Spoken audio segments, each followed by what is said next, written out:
दोस्तों एक बार एक खूंखार शेर जब जंगलों में दहाड़ मारते हुए घूम रहा था तब उसे एक खूबसूरत सी हिरनी दिखी जिसे देखते ही शेर के दिल में उस हिरनी के लिए प्यार उमड़ आया और अपने प्यार का इजहार करते हुए कहा कि मैं तुमसे प्यार करता हूँ और तुमसे शादी करना चाहता हूँ। लेकिन ये बात सुनकर हिरनी ने डरते हुए कहा कि महाराज मुझे माफ करे क्योंकि ये फैसला मेरे पिताजी करेंगे, इसलिए ये बात आप मेरे पिताजी से कहोगे तो बेहतर रहेगा। ये सुनते ही अगले ही दिन शेर उस हिरनी के पिता के पास पहुंचा जिसे देखते ही सारे हिरन की सिट्टी पिट्टी गुम हो गई और सब अपनी जान बचाने के लिए इधर उधर भागने लगे। लेकिन फिर भी उस हिरनी के पिता डरते हुए शेर के पैरों में गिर गए और कहा कि महाराज आपके पंजे इतने धारदार है, आपके दांत भी इतने नुकीले हैं, अगर आप हमारी बेटी से शादी करोगे तो हो सकता है कि आपके नाखून और तेज धार वाले दांतों के कारण मेरी बेटी की जान ही चली जाए, इसलिए माफ करें महाराज, लेकिन ये शादी आपके साथ नहीं हो सकती। अब ये सुनकर बेचारा शेर उदास हो गया और वो वहाँ से चला गया। लेकिन अब तक वो उस हिरनी के प्यार में दीवाना हो चुका था। अब एक तरफ था उसका प्यार तो वहीं दूसरी तरफ था उसका वजूद। लेकिन दीवानगी में पागल शेर ने बिना कुछ सोचे समझे अपने प्यार के बारे में सोचा और अपने नाखून को काट दिया और अपने तेज धार वाले दांतों को भी पत्थर पे मार मार के तोड़ दिया, जिसकी वजह से अब वो शेर कल तक जो दहाड़ मारकर घुमा करता था आज वो अपना शिकार तक पाने में समर्थ नहीं रहा। अब वो इस हालात में उस हिरनी के घर पहुंचा। तब उसके पिता ने शेर की इस हालात को देखकर तुरंत ही शेर के ऊपर अपने नुकीले सींगों को मार मार के उसे घायल कर दिया और उसे नीचे गिरा दिया। और यहाँ तक कि वो हिरनी जिसके लिए शेर ने अपने खुद के वजूद को ही खत्म कर दिया था, उस हिरनी ने भी मौका पाकर अपने नुकीले सींगों को शेर के दिल के आर पार कर दिया और प्यार में पागल शेर की वहीं पे मौत हो गई। अब भले ही ये कहानी काल्पनिक है लेकिन यहाँ पे हमें दो चीजें सीखने को मिलती है। पहली कि ये स्टोरी आज के हमारे यूथ को रिप्रेजेंट करती है क्योंकि आज का हमारा यूथ भी इस शेर की तरह ही जोशीला और ताकतवर है, जो चाहे तो आसमान का सीना चीर के भी अपनी सफलता को हासिल करने का सामर्थ्य रखता है। लेकिन वो भी इस शेर की तरह ही किसी हिरनी के प्यार में गिरकर अपना असली वजूद ही मिटा देता है और जब सामने वाला हमें धोखा देता है तब लोगों की असली सच्चाई हमारे सामने आती है, लेकिन तब तक बहुत देर हो चुकी होती है। वहीं दूसरी चीज हमें ये सीखने को मिलती है कि ये दुनिया सिर्फ पावरफुल लोगों के सामने ही अपना सर झुकाती है, इसलिए हमेशा पावर को अपने हाथ में रखो क्योंकि जिस दिन ये पावर आपके हाथ से गई ना उस दिन से आपसे डरने वाला हिरन भी आपका कलेजा चीर कर फेंक देगा। इसलिए उम्र निकलने से पहले ये सच्चाई जान लेना। अब ऐसे ही 6 और कड़वी सच्चाई मैं आपको बताने वाला हूँ जिसे आपको उम्र निकलने से पहले ही जान लेनी चाहिए, समझ लेनी चाहिए। तो इसलिए मेरे साथ इस वीडियो के अंत तक बने रहे। So hey beautiful people, welcome to fundoo programming. मैं हूँ आपका दोस्त फंडू बॉय। अब दोस्तों एक बार हार्वर्ड मेडिकल स्कूल की डॉक्टर एन ने यह सोचा कि मैं हॉस्पिटल में काम करने वाले लोगों की डाइट को सुधार सकती हूँ, वो भी उन्हें बिना बताए बगैर या कुछ कहे बगैर। अब इस इम्पॉसिबल से काम को पूरा करने के लिए डॉक्टर एन ने अपने कॉलीग के साथ मिलकर पूरे हॉस्पिटल के कैफेटेरिया के आर्किटेक्चर को थोड़ा सा बदल दिया। अब जहाँ रेफ्रिजरेटर के अंदर सिर्फ सोडा और कोक रखे हुए होते थे वहाँ डॉक्टर ने पानी को रखवा दिया और साथ ही पूरे हॉस्पिटल में फूड के हर एक कॉर्नर के पास पानी की बड़ी बड़ी बोतलें रखवा दी। जैसा कि आप इस फोटो में देख सकते हो कि जो रूम पहले कुछ इस तरीके से दिखता था वो अब थोड़े से चेंजेस के बाद कुछ इस तरह से दिखने लगा, जिससे कि अब वाटर बॉटल को एक्सेस कर पाना आसान हो गया। अब ये चेंजेस दिखने में बहुत ही छोटा सा था लेकिन पता है आपको कि इसका इम्पैक्ट क्या हुआ? तो मात्र 3 महीने में ही सोडा एंड कोक की सेल 11.4% घट गई, जबकि वहीं वाटर बॉटल की सेल 25.8% बढ़ गई। अब ये रिजल्ट काफी चौंका देने वाला था, जिससे सबकॉन्शियसली ही डॉक्टर ने बिना कुछ बोले बिना कुछ बताए ही लोगों के अंदर एक पॉजिटिव चेंज ला दिया था, जिससे लोगों की हेल्थ काफी ज्यादा इंप्रूव हो गई और साथ ही उनके हेल्दी खाने को लेकर उनकी अच्छी हैबिट भी ऑटोमेटिकली ही बन गई, जिसके बारे में लोगों को ज्यादा पता भी नहीं चला। जिसे कंक्लूड करते हुए डॉक्टर एन ये बताती है कि environment is the invisible hand that shape the human behaviour, यानी कि हमारे आसपास के माहौल के पास ऐसे अदृश्य हाथ होते हैं जो मानव व्यवहार को आकार देता है। इसलिए जब हम अपने आसपास नेगेटिव फ्रेंड्स या एनवायरमेंट को रखते हैं तो हमारे सबकॉन्शियस माइंड भी वैसा ही दूषित हो जाता है, जिससे कि बाद में हमें पछताना पड़ता है। लेकिन जब हमारे आसपास का एनवायरमेंट हम पॉजिटिव कर लेते हैं तो इसके रिजल्ट भी हमें ऑटोमेटिकली पॉजिटिव ही मिलने लगते हैं। इसलिए उम्र निकलने से पहले अपनी ये गलती ठीक कर लेना, सफलता तुम्हें 100% मिलेगी। अब दोस्तों हाल ही में एक रिसर्चर्स ने जिंदगी के हारे हुए कुछ लोगों को इकट्ठा किया, जिसमें कुछ स्टूडेंट थे जो पढ़ाई में अच्छा नहीं कर पा रहे थे, कुछ बिजनेसमैन एंड एंटरप्रेन्योर भी थे जो बिजनेस में सक्सेस नहीं हो पा रहे थे, वहीं कुछ लोग ऐसे भी थे जिन्हें प्यार में धोखा मिला था और वो अपनी लव लाइफ में पूरी तरह से फेल हो गए थे। अब इन सभी लोगों को रिसर्चर्स ने बारी बारी से एक अनजान कमरे में एक लो बैटरी वाला फोन और एक चार्जर देकर बंद कर दिया। लेकिन इसमें शर्त ये रखी गई कि अगर आपका मोबाइल फोन डेड हो गया तो आपको $100 का फाइन देना होगा, और अगर आपने अपने फोन की बैटरी को 100% चार्ज करने का सही तरीका ढूंढ के निकाला तो रिसर्चर्स अपनी तरफ से $500 का इनाम देंगे।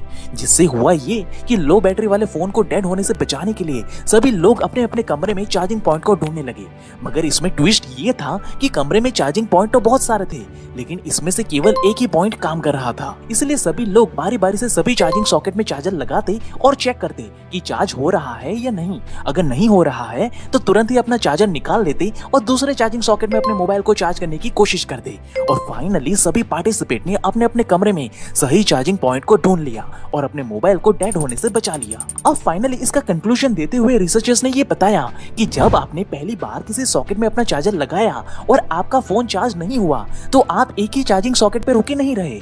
आपने तुरंत ही देखा कि भाई यहाँ पे मोबाइल चार्ज नहीं हो रहा है, इसलिए आप तुरंत ही दूसरे सॉकेट पे मूव कर गए और थोड़ी ही देर में आपने सही चार्जिंग सॉकेट का पता लगा लिया और अपने फोन को डेड होने से बचा लिया। सेम यही प्रिंसिपल आपको अपनी पढ़ाई, जॉब, बिजनेस और लव लाइफ में भी अप्लाई करना है। यानी कि तुम्हारा फोन अगर चार्ज नहीं हो रहा है उस सॉकेट में तो तुम थोड़ी ना उसे लगा करके छोड़ दोगे कि भाई एक दिन तो ये चल ही जाएगा ना। ऐसा नहीं होता।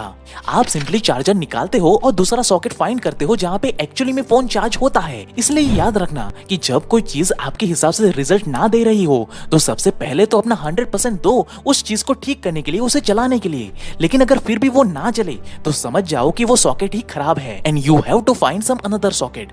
अब उम्र निकलने से पहले इस सच्चाई को समझ लेना तो सफलता 100% मिलेगी, नहीं तो खराब सॉकेट के सहारे बैठे रहोगे तो जिंदगी भाई बर्बाद ही होगी। वहीं दोस्तों, चार्ल्स डार्विन का जन्म एक ऐसे परिवार में हुआ था जहां उनके पेरेंट्स सक्सेसफुल फिजिशियंस थे, जिस कारण वो ये चाहते थे कि चार्ल्स भी उन्हीं की तरह डॉक्टर बने। और यही सोचते हुए चार्ल्स के पिता ने उन्हें यूनिवर्सिटी में मेडिकल की पढ़ाई करने के लिए भेज दिया। लेकिन चार्ल्स को बचपन से ही अलग अलग प्राणियों के बारे में जानना और पढ़ने का शौक था, लेकिन उन्हें मेडिकल फील्ड में कोई भी रुचि नहीं थी, जिस कारण वो मेडिकल में अच्छा स्कोर नहीं कर पा रहे थे। जिसके बाद उनके पिता ने ठग हार कर उन्हें कैम्ब्रिज यूनिवर्सिटी में बॉटनी की पढ़ाई करने के लिए भेज दिया। वहां जाते ही चार्ल्स बहुत ही खुश हुए और फिर उन्होंने एक आइलैंड पर जाकर 5 साल बिताए, जहां वो ये सीख रहे थे कि आखिर इस दुनिया में सारी स्पीसीज आई कहां से है। और जब वो अपनी इस जर्नी से वापस लौटे तब उनके पास ज्ञान का खजाना था, जिसका इस्तेमाल करके उन्होंने थियरी ऑफ इवोल्यूशन का निर्माण किया, जिसने पूरी बायोलॉजी की काया पलट कर दी, जिससे कि आज भी इतिहास में उनका नाम स्वर्ण अक्षरों में लिखा जाता है। अब ये चमत्कार इसीलिए संभव हुआ क्योंकि चार्ल्स डार्विन ने हमेशा से अपने पैशन को फॉलो किया था। क्योंकि बिना पैशन का काम आपका पेट तो भर सकता है, लेकिन वो कभी आपको एक्सट्रीमली सक्सेसफुल इंसान नहीं बना सकता। इसलिए उम्र निकलने से पहले इस सच्चाई को समझ लेना और समय रहते अपने पैशन को फाइंड कर लेना। वहीं दोस्तों, अब हितेन शाह जो कि एक सक्सेसफुल एनालिटिकल प्लेटफॉर्म किस मैट्रिक के को फाउंडर है, उनका ये कहना है कि एक बार उन्होंने अपने खुद के $1 मिलियन खर्च करके एक वेब होस्टिंग कंपनी खड़ी की। और अब क्योंकि हितेन और उनके को फाउंडर परफेक्शनिस्ट थे, जिस कारण उन्होंने एक बेस्ट चीज क्रिएट की बिना ये सोचे समझे कि आखिर में जो चीज वो क्रिएट कर रहे हैं क्या लोगों को उसकी सच में जरूरत है भी या नहीं। और यही कारण था कि उनका बनाया हुआ बेस्ट प्रोडक्ट मार्केट में आते ही पूरी तरह से फ्लॉप हो गया, क्योंकि लोगों को इस चीज की जरूरत ही नहीं थी, इसलिए किसी ने उसको नहीं खरीदा। लेकिन इस फेलियर ने हितेन शाह को एक बहुत ही बड़ी सीख दी कि हमेशा से वो चीजें क्रिएट करो जिसकी जरूरत लोगों को एक्चुअली में है, ना कि वो चीजें जो आपको दिखने में और करने में बहुत ही कूल लगे। क्योंकि अगर आप ऐसी चीजें बना भी लेते हो जो आपके अनुसार तो बहुत ही अच्छी और कूल है, लेकिन मार्केट को आपके प्रोडक्ट की जरूरत ही नहीं है, तो ऐसे में आपका बनाया हुआ प्रोडक्ट कोई कूड़े के भाव में भी नहीं खरीदेगा। इसलिए ये जरूरी है कि आप कुछ भी बनाने से पहले ये समझो कि आखिर लोगों को चाहिए क्या है। अब जैसे कि अभी के रिसेंट एग्जांपल की बात करें तो फिल्म आदि पुरुष के मेकर्स ने भी सेम यही गलती कर दी है। उन्होंने पैसे तो बहुत सारे फूंक दिए हैं ताकि वो रामायण को अच्छे वे में दिखा सके, लेकिन यहाँ फिल्म मेकर्स ने बड़ी गलती ये कर दी कि उन्होंने ये नहीं सोचा कि आखिर में वो जिस तरह से रामायण को दिखाना चाहते हैं वैसी चीजें क्या लोग सच में देखना चाहते भी है या नहीं। और बस उनकी इतनी सी गलती के कारण आज लाखों लोग टीजर को देखते ही हर जगह से फिल्म को बाइकआउट करने की बात कर रहे हैं। अब ये गलती फिल्म मेकर सुधार पाएंगे या नहीं ये तो हमें नहीं पता, लेकिन अगर आप इस लेसन को अपनी उम्र निकलने से पहले जान लेते हो, समझ लेते हो, तो आप एक तगड़ा मुनाफा कमा सकते हो और साथ ही अपना बेफिजूल का नुकसान होने से भी बचा सकते हो। वहीं हम दोस्तों आगे देखें तो साल 1924 में एक होटल के 2 रूम को डिवाइड किया गया, जहां एक तरफ 26 महान चेस प्लेयर बैठे थे तो वहीं दूसरी तरफ एक रशियन ग्रैंड मास्टर बैठा था जिसका नाम था अलेक्जेंडर एलेखिन।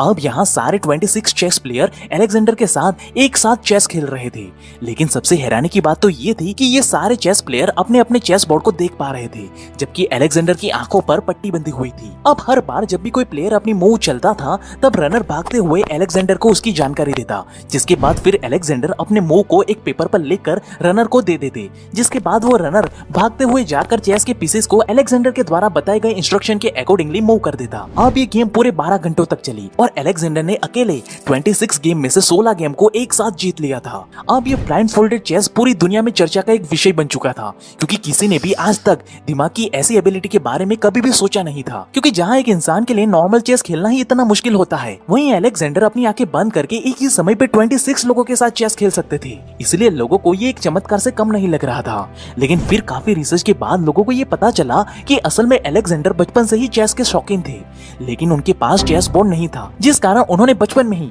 अपने दिमाग में ही कई सारे चेस पीसेस को याद रखने की कैपेबिलिटी को डेवलप कर लिया था। लेकिन उनके लाइफ का सबसे टर्निंग पॉइंट तब आया जब वो बर्लिन में चेस को खेलने के लिए गए, लेकिन वहाँ पुलिस ने उनको गिरफ्तार कर लिया और उन्हें जेल में डाल दिया।